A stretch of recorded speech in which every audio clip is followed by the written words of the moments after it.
Hi, I'm Kelly Vaughn, and this is Inside Indy.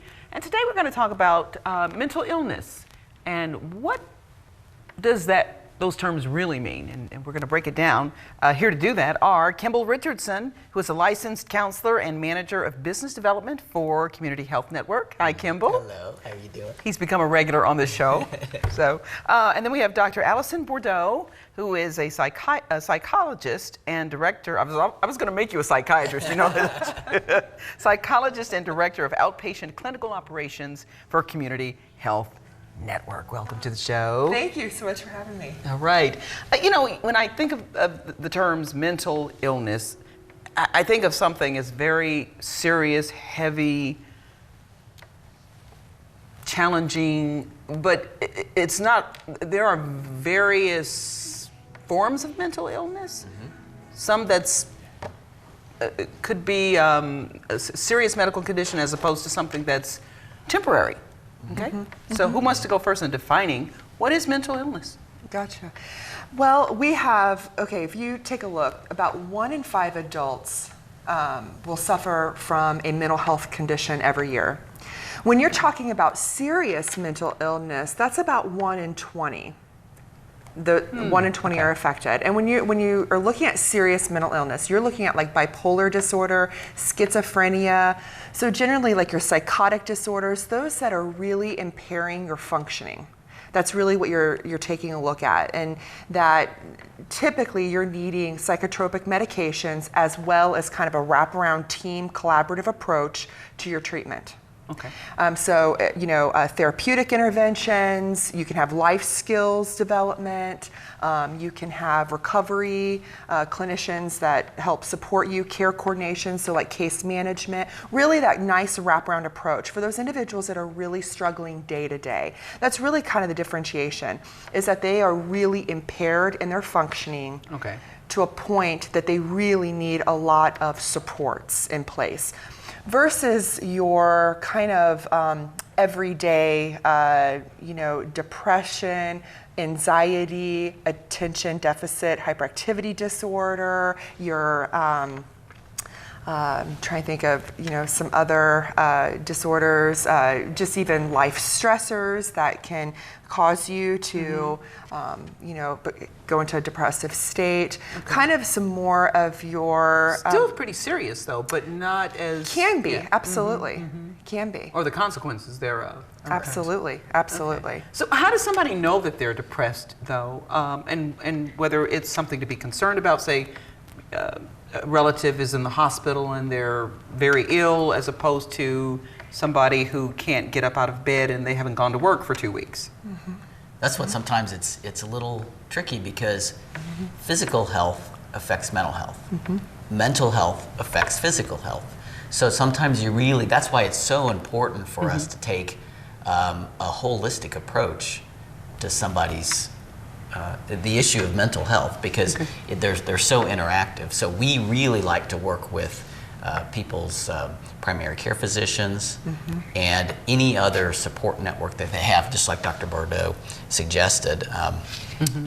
In addition, somebody's faith-based community, their family, friends, spouse. It's all important. Okay. So what should we do if we see someone who has an issue, whether it be the more serious one or one that is not quite as serious? What can people around them do? Because it seems to me oftentimes how do you tell somebody, I think there's something going on here. But I think having that conversation is so important with that individual. To say, I'm really noticing that you seem really tired lately, that you've really seemed kind of down. Is there anything going on? What's kind of happening? How are you feeling? I think just having some of those conversations and being open about it and being supportive in those conversations. But not like you need some help. Exactly. No, if you have two things, if I can just add on to what Allison said, if you have two things to that conversation, one is, I care about you, and you have an air that you're not being judgmental. Right, and shameful. And shameful, that's a big one too. Yeah. So people will generally talk to you and typically respond well to it. At least if you plant the seed. You can't make them talk, but you can at least say, I'm concerned about you because I care about you. Here's what I've seen and noticed. Here's what I'd suggest for you. Okay. What can we do? How can I help you? The person who has the symptoms, do most people realize that they have a mental challenge of some sort? Or are they in denial? Or do they see it but they are just ashamed? Or what is usually the case? I think that it's complex, and I think that a lot of individuals respond differently. Some, I think deep down, do have an understanding of how they're feeling and have the insight to know and say, you know what, I've had enough, I need help. I think others are in denial, just like you alluded, that they really are not even understanding that, wow, I'm really having difficulty going to work and I'm calling off a lot. I just want to sleep all the time. I feel down, but I don't know why. You know, all of these are warning signs. And I think a lot of people either, they just are in denial or they don't even realize that they're necessarily feeling that way. Because people on the outside would go, it's kind of obvious how come they don't do something. Well, and how often do other people notice something before we notice it about ourselves? Absolutely. Well, yeah. Just in happens. general, right. Again, I think it's just, we all have kind of like this internal self-denial thing going, but yeah. Sure. But I think there are some who are, to their own self be true, or a little more true to themselves than others too. No? Well, I mean, we and Dr. Bordeaux and I, and those of us who work in mental health, work with lots and lots of people who are very bright, very smart people, but not always what I would call psychologically aware, which means they don't think about things in psychological terms. They don't think about, what am I thinking about? Why do I feel this way? What are my feelings right now? What do I need to do about this? Why am I having continual patterns of problems? And so that could get in the way too. Okay. Okay. Could you share with us some statistics on mental health, where we stand, whether it's locally or nationally, in terms of, especially when it comes to young people? Sure. Well, like I already mentioned, 1 in 5 adults suffer every year from a mental health condition, and 1 in 20 are seriously mentally ill, and that affects, like, you know, when you're speaking of seriously mentally ill, that's like 1 in 5 families that are affected by serious mental illness. When it comes to Indiana specifically, and I think that we kind of want to go here and talk about suicide, and especially kind of our adolescents and early interventions. Second leading cause of suicides or the second leading cause of death in the state of Indiana for ages 15 to 34 are suicides. Wow. And it's the third leading cause of death for ages 10 to 14. 10 to 14. 10 to 14. Isn't that terrible? So It's shocking, really. It is. it is very shocking. shocking. So in the case of it, and we'll talk about the 15 to 34-year-olds as well, but as far as the children go, what's going on there? And why would a 10-year-old or a 14-year-old kill themselves? What are you seeing? I think that social media has really played a huge part, and because it's offered up a new door, and this is not the only reason by all means, I think it's opened up a new door of cyberbullying. And something that I've heard quite a bit are kids comment about the negativity, the meanness, what's happening with like Facebook statuses, and how it's just another venue of being able to, or avenue, I should say, it's another avenue to be mean and to really, during adolescence, there's so much going on with hormones and changes. I mean, you've already got so much going on. And then on top of it, going to school, and again, so many changes. Right. And then to have, kids at school bully you, and then be able to go home and you think, well, now I'm in a safe environment at my home. And then you have the cyberbullying. So then you get on Facebook or you get on Twitter, and you've got mean tweets and mean Facebook messages that make kids feel very insecure and hopeless. And that's interesting, because I know even as an adult, you could have friends who would maybe post a picture that you go, I don't like that picture of me, but we kind of know like social etiquette of social media. Kids don't know that. They haven't been taught basic etiquette, let alone something that's going to be on social media. And since it's new, even adults sometimes cross that line. Or I'll see someone post a picture of themselves in the hospital, yet we have HIPAA laws to protect you, but you go out there and put it on Facebook. And you know what happens too is sometimes under stress or duress, people are more impulsive. See?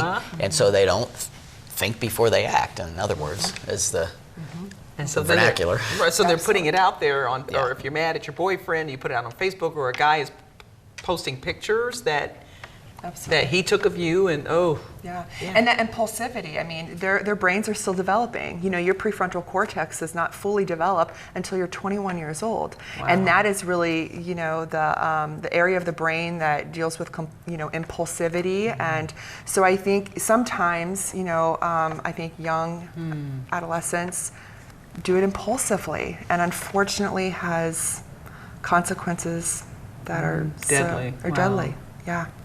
You know, if I can make just another little, social media is not all bad, of course.